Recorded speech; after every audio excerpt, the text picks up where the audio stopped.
Bonjour Monsieur le Directeur et merci d'avoir accordé cet entretien exclusif à Radio Génération, qui est la première radio ivoirienne 100% développement durable. Vous l'auriez compris, les problématiques écologiques et environnementales intéressent nos auditeurs ainsi que les populations qui ont aussi besoin d'être sensibilisées. Alors, pourriez-vous d'abord les éclairer sur les types de pollution ainsi que les missions et attributions de votre centre? D'abord, les missions du CIAPOL. Le CIAPOL, c'est le Centre ivoirien anti-pollution. La toute première mission du CIAPOL, c'est d'évaluer la qualité de l'environnement. C'est de connaître l'état de santé de notre environnement. Et j'entends par environnement les milieux récepteurs, c'est de l'eau, le sol et l'air. Il faut que, à tout instant, le CIAPOL donne la qualité de ces milieux.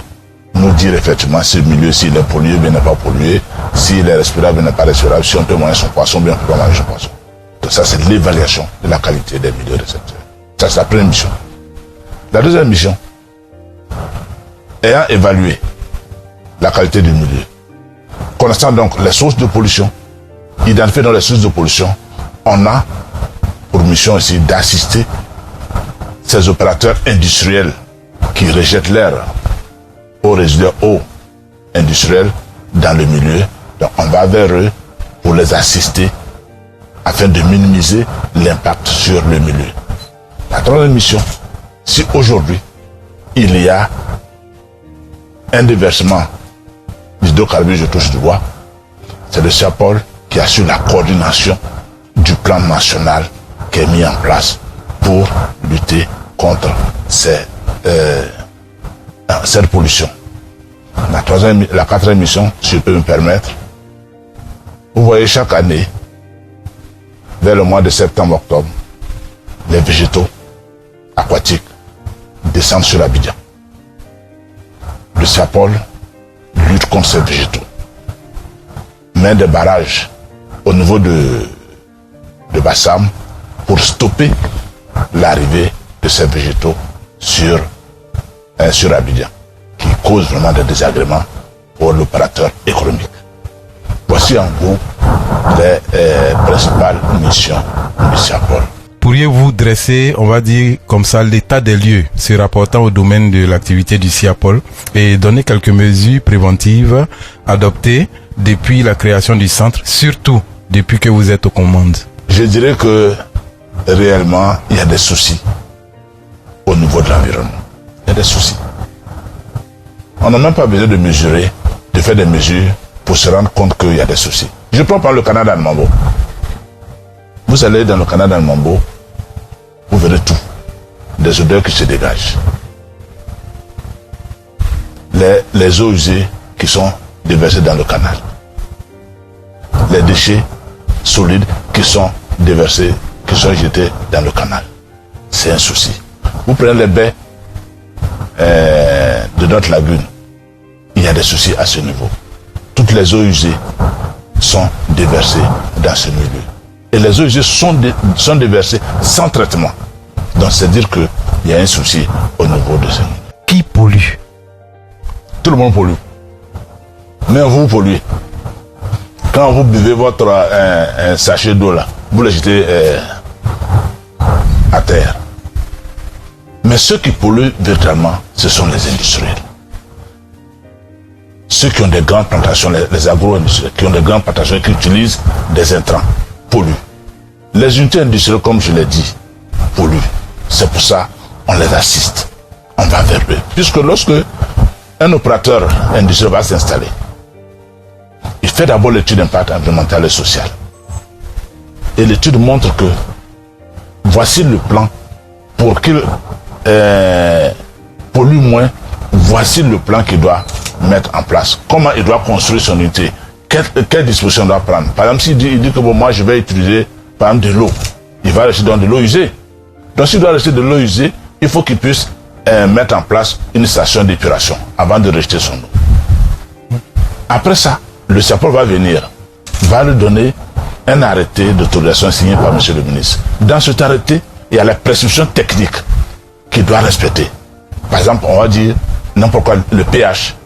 Il doit pas dépasser 7 ou 8. DCODB ne doit pas dépasser une certaine valeur. Ce sont les normes qu'on lui impose pour qu'il puisse pour nuire moins l'environnement. Voici en gros comment nous on assiste les opérateurs. Donc c'est-à-dire que c'est ceux-là qui polluent et nous les assistons pour que au moins ça soit minimisé. Merci beaucoup, monsieur le directeur, pour ces actions, toutes ces actions déjà menées. Mais est-ce que vous pourrez nous donner un peu les dangers auxquels sont exposées les populations face à la pollution? Face à la pollution, je peux dire que à certains endroits, il y a un souci. Puisque ce qu'on rejette dans le milieu, dans l'eau, ça contamine aussi la biodiversité, c'est-à-dire les poissons. Et si on en mange, il y a des soucis. La population avant buvait les eaux des rivières, tout ça. Aujourd'hui, ils ne peuvent plus boire. S'ils en boivent, c'est un souci. Ce sont tous ces exemples, il y en a plein, pour dire que la population est exposée à ces pollutions. C'est un danger. Comment aujourd'hui le centre, le CIAPOL, le Centre Ivoirien Anti-Pollution, contribue-t-il à résorber ce phénomène de pollution-là? Je vous ai dit, nous, on fait l'état de notre environnement. L'état de santé de notre environnement. On sait quel est le niveau de pollution. Et on soumet le dossier à nos autorités. C'est à travers ça que le temps prend des dispositions, prend des mesures pour stopper bien, pour diminuer le niveau de pollution. Je vous ai parlé des unités industrielles. C'est parce qu'on va vers les unités industrielles, on dit non, voilà ce que vous devez rejeter dans le milieu, pas au-delà. Et une fois que c'est fait et qu'on se rend compte, on donne ce qu'on appelle une mise en demeure pour dire que vous devez prendre ces dispositions-là. Si ce n'est pas respecté, on va quand même à la fermeture. Donc on prend ces mesures-là pour protéger la population, pour protéger notre environnement. Effectivement, monsieur le DG, suite à ce que vous venez de dire, on a souvent entendu parler du Polymar. Alors, le plan Polymar, que peut-on savoir sur ce plan-là et puis en quoi consiste-t-il et comment il est mis en œuvre? Le plan Polymar, c'est une organisation nationale qui est mise en place pour faire face aux problèmes de pollution accidentelle. J'entends problème accidentel. Je vous ai parlé, s'il y a une pollution par hydrocarbures ou bien des produits chimiques, c'est ce plan-là qu'on met en place. Donc c'est une organisation qui est mise en place. Et dans cette organisation, il y a plusieurs ministères qui sont impliqués, qui sont concernés.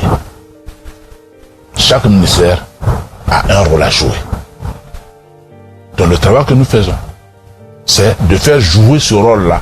Donc régulièrement, chaque année, on organise un exercice du plan Polymar où les ministères viennent et puis on leur fait jouer chacun son rôle pour avoir le réflexe. Pour que si demain, il y a une situation, chacun sait ce qu'il doit faire. Ce n'est pas quand il y aura une pollution qu'on va s'asseoir autour d'une table. Ah, moi je vais faire ça, moi je vais faire ça, non, moi je ne vais pas faire ça. Il faut déjà, avant qu'il y ait pollution, on ait cette organisation. Chacun joue son rôle. On développe les réflexes. Donc dès que ça vient, je touche du bois.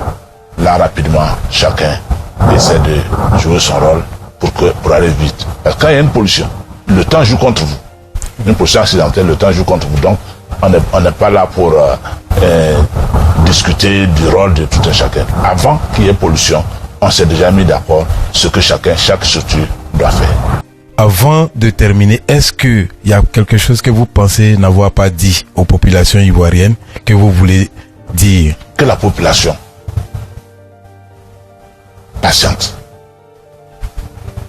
soit éduquée, soit sensibilisée, pour qu'on puisse demain avoir un environnement sain, convenable à tout le monde. Voilà ce que je peux dire, c'est la sensibilisation. Il faut que la population soit sensibilisée, comprenne que c'est un souci de garder. C'est vrai qu'on veut, dans notre constitution, il faut qu'on ait un environnement sain.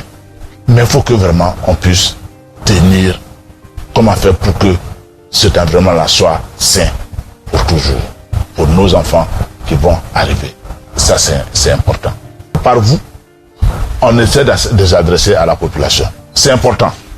Une telle radio, il faut que vous allez aussi vers la population pour dire que l'environnement, le développement durable, c'est l'affaire de tous. Ce n'est pas l'affaire d'une seule personne. L'environnement, ce n'est pas seulement l'affaire du ministère de l'Environnement, du ministre de l'Environnement et de son équipe. C'est ensemble qu'on doit se mettre pour demain avoir un environnement sain. Donc je vous encourage, sincèrement je vous encourage pour ce que vous faites. C'est un début, mais en tout cas si vous continuez ainsi, vous irez loin. Et ça je vous le souhaite. Merci beaucoup, monsieur le directeur. Moi qui vous remercie. Alors, Radio Génération est heureuse que vous ayez accordé votre temps. Votre calendrier, on le sait, très chargé, mais vous avez accordé votre temps à cette radio et à ses auditeurs. Nous vous en remercions.